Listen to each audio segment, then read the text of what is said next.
I, before I even get into all that crazy shit, let me tell you who I am. Name's Kev. Born and raised in the South Bronx, 174th, right by that raggedy-ass playground they never fix.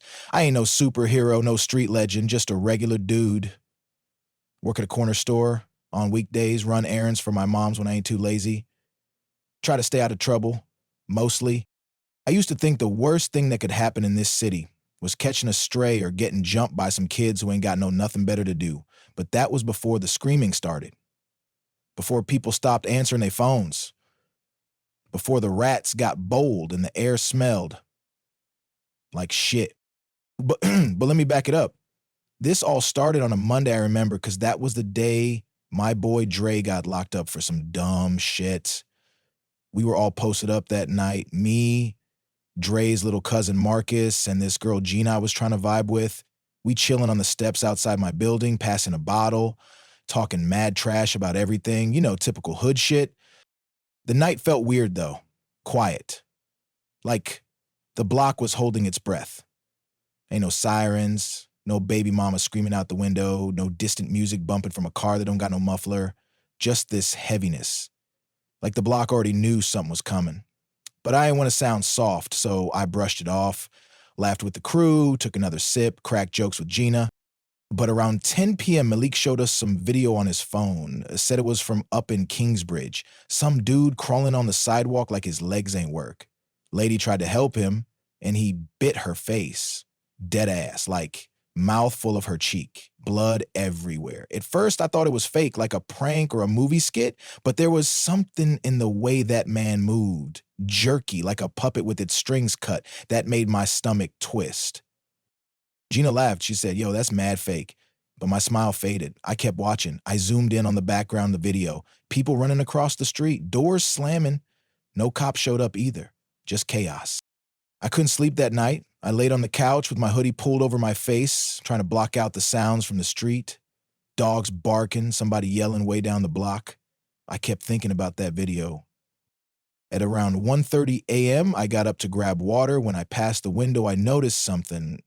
The alley beside our building, there was someone down there, moving funny, like crawling fast, low to the ground, and they stood up and started banging their head on the side of the dumpster. Over and over. I froze. Watched for a second, then they just stopped, turned, and walked off, stiff, like their bones was grinding together. I didn't know what I was seeing. I didn't know what to think. Back in the crib, I checked on Mom's. She was knocked out on her bed, TV on mute. I sat there in the dark, holding my bat, scrolling through Twitter and Reddit. People were posting wild videos, fights, people screaming, talking about folks foaming at the mouth and biting folks on the train. Then I saw a post from a nurse at Lincoln Hospital saying the ER was packed. People are losing their minds, no space, no beds, and worse, they weren't dying normal. One quote stuck with me. They die, then they get back up. I ain't believe it. I couldn't. But I saved the tweet. By sunrise, I ain't slept a second. That's when shit started feeling real. Mom's was moving different when she woke up. She didn't even recognize the room at first. Walked around like she was in somebody else's house, whispering names I ain't heard in years. She dropped a glass in the kitchen, then just stood there, staring at the mess like it wasn't even real. That's when I knew something was off. She had sweat all over her face, but when I touched her, she was cold, shaking. I helped her back to bed, gave her some water, and tried to get her to eat, but she just turned away. Then she started mumbling, real low, names of people that's been gone. "Junior, is that you?" I ain't never met no Junior. I pulled the blanket over her and kissed her forehead, tried to act calm. Inside, I was twisted.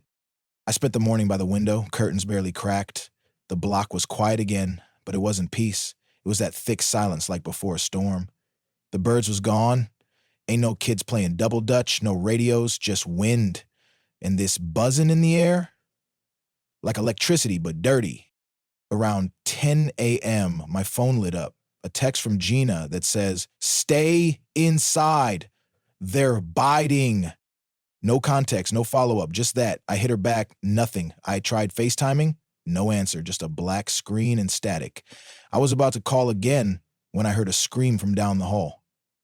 It was Miss Clara, old lady from 4C.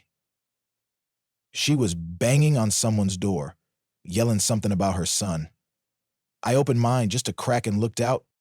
Her son, Marcus, was standing in the hallway with blood all down his shirt. His mouth was open, but he wasn't saying nothing, just breathing heavy, and he was leaning forward, arms dripping with blood. She reached for him, and he grabbed her so fast it looked fake. Then he bit her neck. I slammed my door shut. Then I slid the chain on and dragged the dresser in front of the door. My hands were shaking. I backed into the kitchen, grabbed the bat, and just stood there. I heard her screaming, then gargling, then thuds, then nothing. Time moved weird after that. Felt like hours, but might have been 20 minutes. I went to check on Mom's again. She was asleep, still breathing, but her face was pale. I sat by the bed and watched her chest rise and fall like it was going to stop at any second. I wanted to cry, but the fear choked it down. Around 3 p.m., I heard shots. Real close, not like TV shots. These echoed, deep. Then came the sirens, helicopters, more screams. I peeked out the window and saw 2 cop cars speed past, followed by an ambulance that didn't stop for nobody. A dude was running in the street, blood all over his arms, waving at the ambulance. It swerved around him. Then I saw why. 4 people were chasing him. Not running like humans would. Arms flailing, heads twitching, mouths open wide like they ain't had food in weeks. One of them jumped on his back, and they all piled on him. I turned away. I couldn't watch. By sundown, the power flickered. Then it cut out completely. The fridge stopped humming. The lights went dead. My phone was down to 23% battery. No signal, no Wi-Fi. I lit a candle and sat by the door, listening to the building creak, like it was breathing. Then the knock came. 3 slow knocks. Then 2 more. Then silence. I ain't move. Ain't even breathe. I just held that bat so tight my knuckles cracked. Then I heard it. Something was sniffing, like a dog, wet and deep. It was outside my door. I looked through the peephole. Couldn't see nothing at first. Then this pale face popped into view. Cloudy eyes, twitching lips. It smiled, a creepy smile that scared the shit out of me. It didn't knock again, just leaned in, pressed its face to the door, then turned and walked off slow. I waited 10 minutes before moving. Every sound felt like a threat. Pipes clanging, wind rattling. Somewhere above, glass shattered. Mom's groaned from the bedroom. I rushed in. She was sitting up now, breathing heavier. Her hands were twitching. I tried to talk to her, but she wasn't responding, just staring at the ceiling like she saw something up there. I called her name. She turned her head slow, eyes milky. Kev? Yeah, Ma. I'm here. She smiled. Then her nose started bleeding. Fast, dripping down her chin, soaking the pillow. I grabbed a towel, but she pushed me back, growled. I ain't never heard that sound come out of her. I backed out of the room and closed the door. I didn't sleep. I just sat outside her room, holding the bat, heart beating out of my chest. I ain't know what I was going to do if she turned. I ain't want to think about it. Right before dawn, the whole building shook. Boom! Like a bomb went off nearby. Then screams, then more shots. Day 2 was hell. And day 3 was waiting outside my door. It was still dark when I stood up. My legs felt numb from sitting by the door all night, but I ain't care. My arms were dead from clutching the bat like it was my last lifeline. My ears were ringing from the explosion I heard a couple of hours ago. Outside, it was dead quiet. That creepy kind of quiet where even the wind feels like it's holding its breath. I crept to Mom's door. My hand hovered over the knob.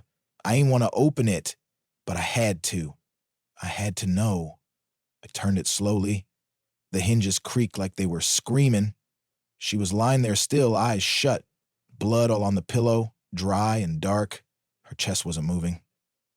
I stepped in, heart pounding, sweat dripping down my neck. Then she sat up fast, not even a blink, no breathing, just up. I froze.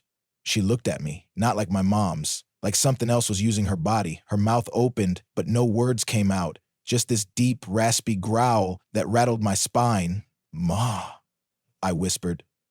She lunged. I ain't think. I swung. The bat cracked against her jaw. She hit the wall and dropped. But she didn't stay down. She got up, arms twitching, legs crooked like her bones ain't fit right anymore. Her eyes were locked on me. I swung again, this time harder. I screamed when I hit her, not because I was scared, because I was mad. Hurt. This wasn't supposed to happen. Not to her. I dropped to my knees when it was done. Her body lay twisted on the floor, blood pooling under her. My stomach turned. I backed out the room, hand covering my mouth, trying not to throw up. I couldn't stay no more. I packed what little I had left, a couple cans of food, my phone, a charger I ain't even need now, some bottled water, the bat. I took one last look around, took a photo of Mom's, and left. The hallway was a war zone.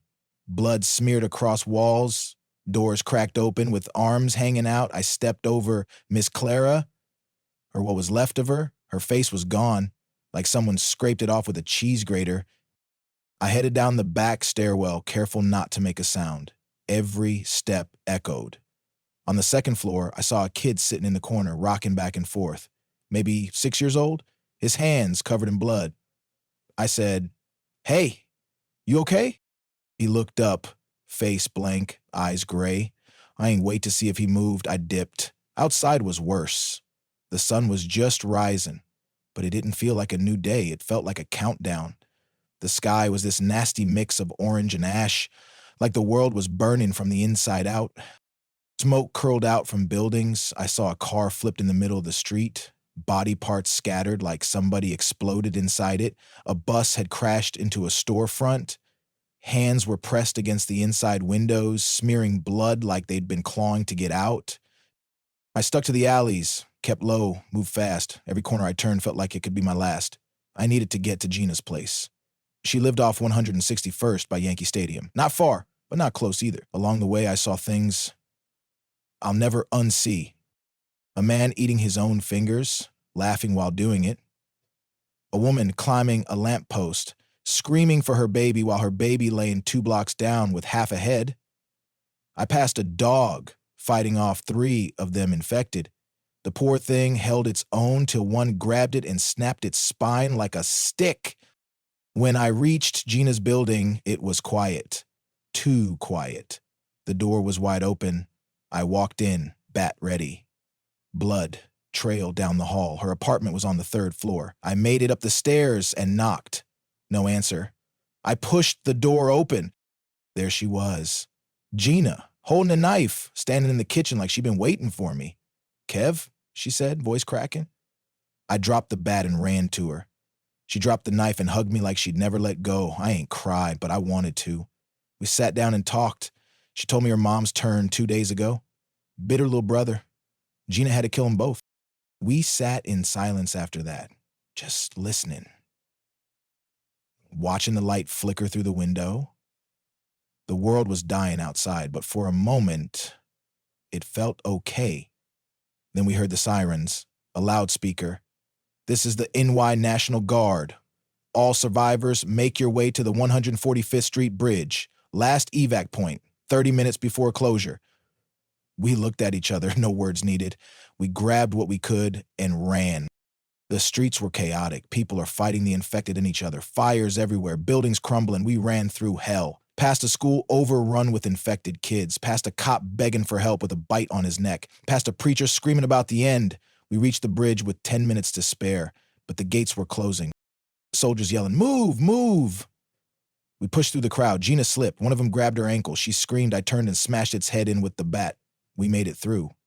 Right before they locked it down. From the other side, we watched the Bronx burn. Gina cried as I held her. I looked back one last time. That was my home, and now it's a graveyard. New York fell in 3 days, and it started here, in the Bronx.